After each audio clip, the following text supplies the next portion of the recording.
can't leave them bastards. My senior year of high school, I played quarterback. My junior year, I ended up tearing I think it was my MCL in my left knee. And going into my senior year, I rehabbed, and I felt fine. I didn't injure it again. So I ended up I played ball at Samuel, W.W. Samuel in Pleasant Grove. I ended up going to TSU. Now, I had my quarterback coach at the time, it was Coach Williams. He had some connects over at TSU. He told me I would get an opportunity to really go out there and show what I had. But I realized probably my freshman year in college that my playing days were over. Here's why.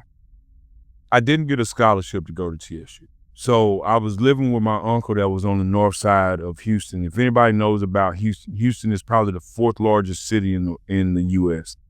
So riding the bus from the north side to third ward, which is where TSU was, the amount of time that it took me to get from home to school to be able to go to classes and then have to stay after school to play ball or try out because I was going to have to be a walk-on and then catch the bus back, I realized at that point I didn't have the commitment that I really needed to play. It was never about the talent.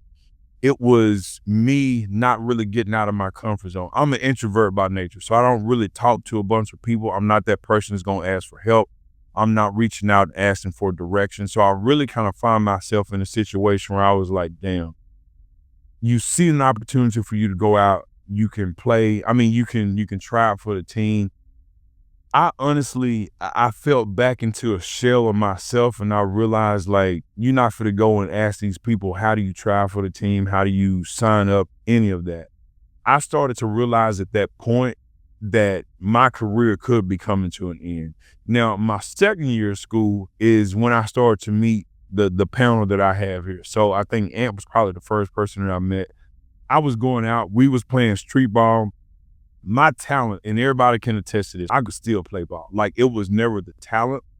I just knew that I was not committed to putting myself at an inconvenience to go out and trying out for the school. So I realized at that point, I didn't really want to pursue that dream the way that I thought I would at one time. Also playing the quarterback position, I saw some of the other people and I realized that I was undersized. And this was before you had what's the boy from Arizona? Kyler Murray. Kyler Murray. You had the Russell Wilsons, those smaller in stature quarterbacks.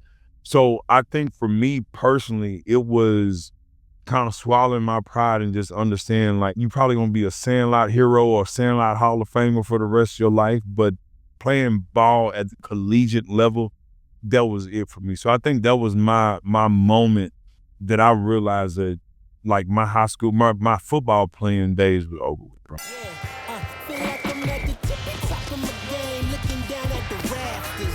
I had to son these boys, can't leave them bastards.